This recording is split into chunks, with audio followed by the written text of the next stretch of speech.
দ্বিতীয় দফায় 10,000 থেকে 20,000 টাকা জরিমানা আদায় করা হচ্ছে।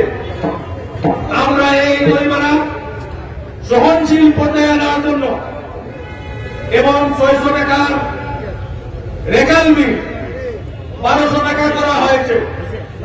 শ্রমিকের উপর মরার উপর কারাগার সেটা অনতিবিলম্বে বাতিল করার জন্য দাবি জানিয়েছি।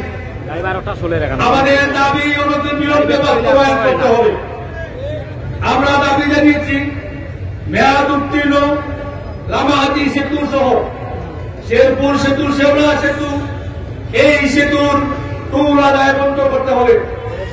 এই সেতুগুলির ইজারা দেওয়া বাতিল করতে হবে। আমরা দাবি জানিয়েছি বিভিন্ন যানবাহনে শ্রেণী বিন্যাসকৃত গেজেট যেটা 2023 সালে বিন্যাস করা হয়েছে, এই গেজেটের মাধ্যমে শ্রমিক ইউনিয়নগুলিকে খণ্ড বিখণ্ড করে আমাদের ঐক্যের মধ্যে ফাটল ধরানোর পায়তারা করা হচ্ছে। এই গেজেটকে অবিলম্বে বাতিল করতে হবে।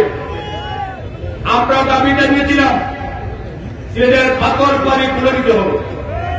আমাদের এই প্রোগ্রাম চলার পূর্বেই আমরা 3 দিন পূর্বে জানতে পেরেছি সরকার একটি গেজেট দ্বারা সেই পাথর উত্তোলনের সুযোগ দিয়েছেন। কিন্তু আমরা লক্ষ্য করছি ষড়যন্ত্র এখানেই যাবে নাই, এরপরেও ষড়যন্ত্র রয়েছে। সরকার সুযোগ দিয়েছে পাথর উত্তোলনের জন্য, কিন্তু বিভিন্ন প্রতিবন্ধকতা সৃষ্টি করা হচ্ছে যাতে পাথর উত্তোলন না করা হয়। আমরা দাবি জানাই সরকার যে সুযোগ দিয়েছে সেই সুযোগ অনুসারে অনতিবিলম্বে পাথর করে থেকে পাথর উত্তোলন শুরু করা হবে। আমরা দাবি জানিয়েছি সিলেট জেলার সকল সড়ক পরিবহন শ্রমিক নেতা এবং সাধারণ শ্রমিকদের বিরুদ্ধে যে মিথ্যা হয়তো মামলা দেওয়া হয়েছে সেই মামলাগুলি প্রত্যাহার করতে হবে। আমরা আশ্বস্ত হয়েছিলাম, প্রশাসন বিভিন্ন দপ্তরে আমাদেরকে আশ্বস্ত করেছিলেন, এখনো আশ্বস্ত করেছেন, কিন্তু আমরা সেই আশ্বস্ততা বাস্তব কোন প্রমাণ পাচ্ছি না।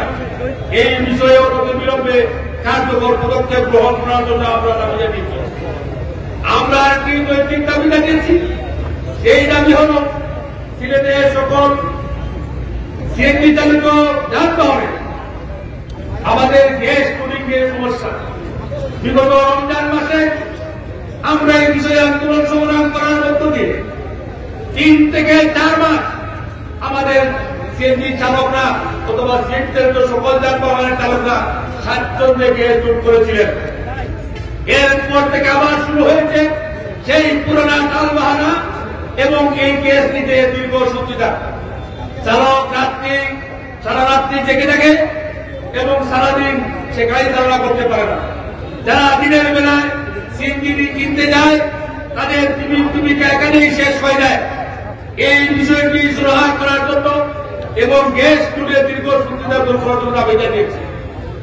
আমাদের দাবির মধ্যে রয়েছে সিলেট জেলায় আমরা লক্ষ্য করছি সিলেট জেলা এবং মহানগরে লোড ট্রাক আটকিয়ে বিভিন্নভাবে হরিলুট করা হচ্ছে।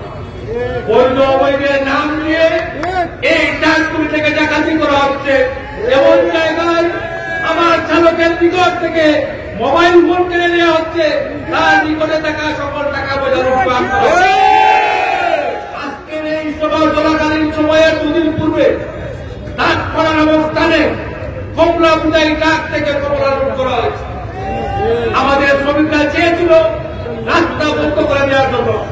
আমরা সেখানে একটি হোয়াইট মাহফিল চলাকালীন অবস্থায় এবং আজকের এই সভার অপেক্ষা করে আমরা রোড বন্ধ করিনি, কিন্তু আমরা ঘোষণা দিতে চাই আজকের পর থেকে প্রশাসন ব্যতীত আমার রোড কোনো কাজ কেবল সিগন্যাল দেওয়া মাত্র আমাদের আরেকটি দাবি হল হাইওয়ে পুলিশের নির্যাতন বন্ধ করতে হবে। আপনারা জানেন বিভিন্ন জায়গায় নির্যাতিত হতে হতে আমরা হাইওয়ে পুলিশ থেকে নির্যাতিত হচ্ছি। আপনারা দেখবেন এখানে টমটম, ইজিবাই, ব্যাটারি জাতীয় রিক্সা যেগুলো অবৈধ ঘোষণা করা হয়েছে, হাজার হাজার গাড়ি চলছে, সেখানে আমার সেই জন্য যাওয়া মাত্র মামলা দিচ্ছেন। এরা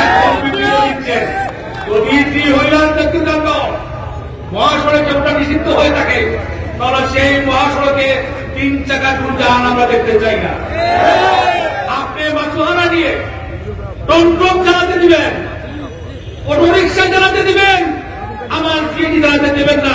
এত দুর্বল আমরা নই, এত দুর্বল আমাদেরকে ভেবে কেবলমাত্র আমাদের উপর আইন প্রয়োগ করবেন, আমরা বসে বসে আঙ্গুল চুষবো, সেটা প্রশাসন ভাবলে ভুল করবেন। এই বিষয় থেকে বেরিয়ে আসার আহ্বান জানাচ্ছি। আমরা ড্রাইভিং লাইসেন্স ইস্যু ও নবায়নে বিআরটি এর সকল দুর্নীতি মুক্ত করতে হবে। আমরা বারবার দেখি বিভিন্ন মিডিয়ায়, পত্রিকায়, বিভিন্নভাবে সামাজিক যোগাযোগ মাধ্যমে প্রকাশ হচ্ছে, প্রচার হচ্ছে ড্রাইভিং লাইসেন্স এখন সহজ প্রক্রিয়া হয়ে গেছে, আবেদন করা মাত্রই পাওয়া যাচ্ছে। আপনি বিআরটি গিয়ে দেখেন, তাদের সাথে কোনো কন্ডিশন না হলে এই লাইসেন্স পাওয়া যাচ্ছে না। তাহলে কিসের সহজ হলো? সহজ সরকার মুখে দিল, বাস্তবে যারা কাজ করছেন তারা তো সহজ পন্থাকে কঠিন থেকে উন্নত করে রেখেছেন, যাহাতে আমরা বাধ্য হয়ে তাদের কাছে যাই। আমরা যদি তাদের কাছে না গিয়ে আবার তারা পরীক্ষা দেয়, বিভিন্ন কারণে তাকে ফেল দেখানো হয়, তাদের কাছে গিয়ে লাইন করলে সেটা চালাতে না পারলেও পাস দেওয়া হচ্ছে। এই বিষয়টি বন্ধ করতে হবে আমাদেরকে নিয়ে, আর এভাবে খেলাধুলা করা চলবে না। আমরা আরেকটি দাবি জানিয়েছি, সেই দাবি হচ্ছে বিশেষ করে এখানে সিএনজিদের কর্মচারী যারা আছেন, আপনারা অধীর রাখবার অপেক্ষা করছেন। আমরা বলছি সিলেটে ডাম্পিংকৃত গাড়ি, যানবাহন, ভেটারিত রিক্সা, টমটম, ইডি বাইক, নজিমন পরিবহন ইত্যাদি চলাচল বন্ধ করতে হবে।